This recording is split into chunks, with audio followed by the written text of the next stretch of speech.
こんにちは。行政書士社会保険労務士の小園です。中小企業経営のちょっといい話ということで動画をお送りをしております。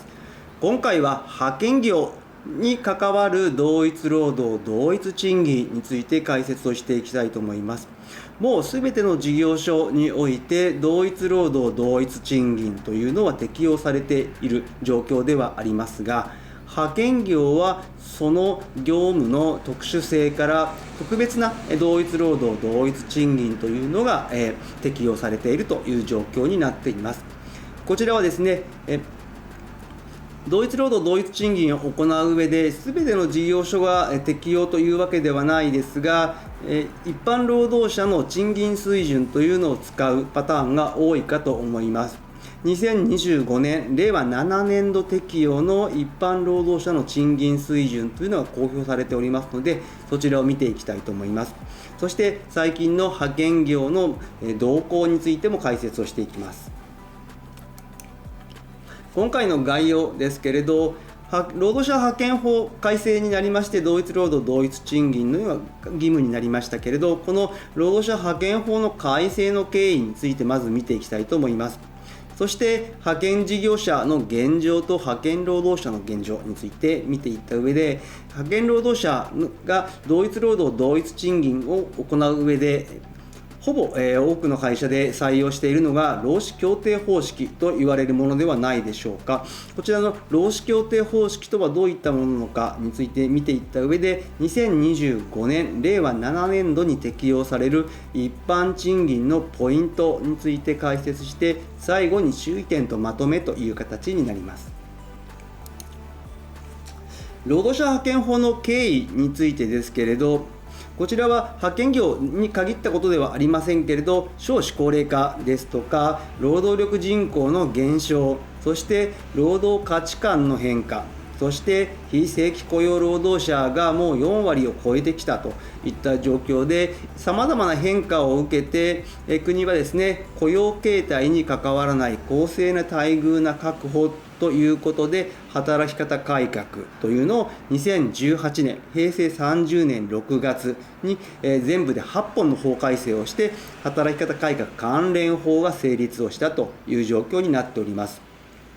そして2020年4月から施行という形になっておりますが、その中で派遣業における同一労働同一賃金というのは、派遣先に雇用される無期雇用のフルタイム労働者との間の不合理な待遇差を解消することを目的としたものとなっております。一般の事業所におきましては、正規雇用労働者と非正規雇用労働者の待遇差といったところになりますけれど、派遣業におきましては、その業務の特殊性から派遣先の労働者との賃金との不合理な待遇差といったところを重視をしているといったところになります。そして派遣業において同一労働同一賃金を守るために、求められているのが派遣先均等均衡方式というのを採用するか、労使協定方式というのを採用するかという二択になっている状況ではあります。現状ですね、ほぼ多くの会社 90% 以上の会社が労使協定方式を採用しているのではないかと思います。そういった中でですね、派遣労働者、派遣事業者、これらの現状について見ていきたいと思いますけれど、派遣事業者の現状と派遣労働者についてです。2022年から2023年にかけて派遣事業所の数というのは約 1.5% 増えているという状況で、約4万3000事業所という形になっております。一方でですね、派遣事業所というのは今過去最多に迫る倒産状況という形になっておりまして、2022年には 120% 増、そして2023年には途中経過ではありますけれど 145.8% 増という形で、非常に派遣事業所苦しい経営状態というのが見て取れるという状況になっております。その理由はですね、やはり今現状行っておりますけれど、社会保険の適用拡大といったところが非常に大きい。派遣事業所におきましては、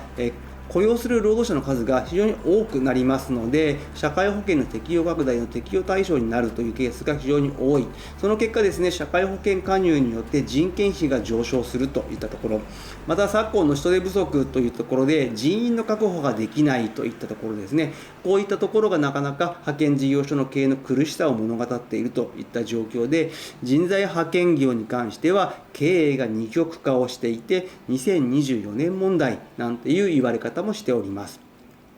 一方でですね、派遣労働者の方を見てみますと、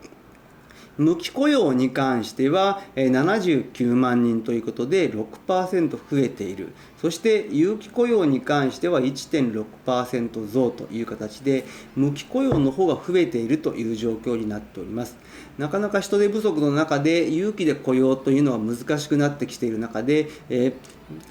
正社員雇用で派遣をするという事業所が多いのかなというふうに予測をしております。そして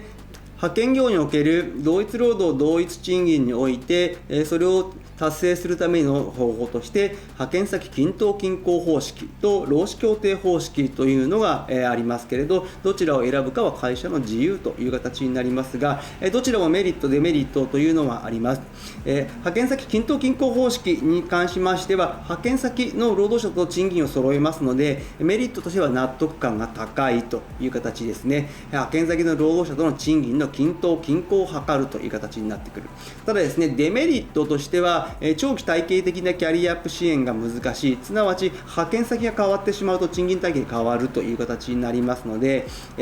賃金水準が派遣先ごとに決まって所得が不安定になるというデメリットもあるというふうに言われております。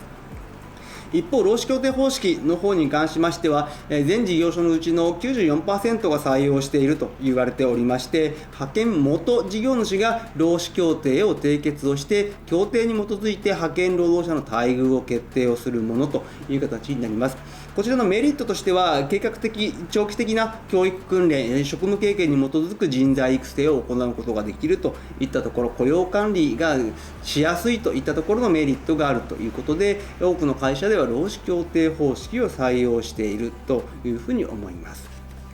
そしてこの労使協定方式を採用した場合に重要になってくるのが一般賃金と言われるものになっております。この一般賃金、毎年毎年公表されて改定がされます。2025年令和7年適用の一般賃金も公表されております。賃金に関しましては、職業安定統計の賃金を採用するか、賃金行動基本統計の賃金を採用するかというどちらかを選ぶという形になりますけれど、いずれもですね、賃金の方、最低賃金が引き上がっているという状況もありますので、引き上がっていて、職業安定統計の方では1248円、賃金構造基本統計の方では1320円という形で、いずれもアップをしているという形。そしてですね、職業安定統計の方、注意してほしいのが、職業分類が改定されております。大分類、中分類、小分類、それぞれですね、分類の見直しがされておりますので、今回ですね、自社が適用している職業安定統計の職業分類ですね、どう変わっているかを確認はしてほしいと思います。また一般通勤手当ですけれど、こちら、2024年令和6年度に関しては72円だったんですけれど、2025年令和7年分からは73円という形で1円引き上げになっております。また退職金割合につきましては 5% でそのまま据え置き、能力経験、調整指数に関しましては、ばらつきはありますけれど、全体として少し変わっているといった状況なので、こちらも確認をしてほしいと思います。また、退職金支給の比較検討調査資料ですね、こちら、内容変わっているものもありますので、注意をしてください。ただですね、中小企業の退職金、賃金退職金事情、東京都のものとかですね、人事院が出している民間企業退職給与調査、こちらの方はそのまま据え置きで変更なしという形になっております。そして最後に注意点とまとめになりますけれど、適用賃金ですけれど、労使協定方式であっても一般賃金水準が低下をしたことによって待遇を引き下げるというのは不利益変更になる恐れがありますので注意が必要です。また、一般賃金の適用に関しましては、2025年、令和7年4月1日からではありますけれど、前倒しで適用することも可能です。その際ですね、待遇の引き下げなどしないように注意をしてください。そして、冒頭に解説しましたけれど、同一労働同一賃金といったところですね、今非常に、徹底をして、監督指導というのは行われております。2024年令和6年度の地方労働行政運営方針の中に、同一労働同一賃金の遵守の徹底というのが掲げられております。こちらもですね、別の動画でご紹介をしておりますけれど、この方針のもとに定期監督指導というのが非常に強化をされておりますので、今一度ですね、同一労働同一賃金に抵触しないかどうかというのを確認をしてほしいと思います。今日の内容が明日からの経営にちょっとだけ役に立つことを願っております。ご視聴ありがとうございました。それではまた次回。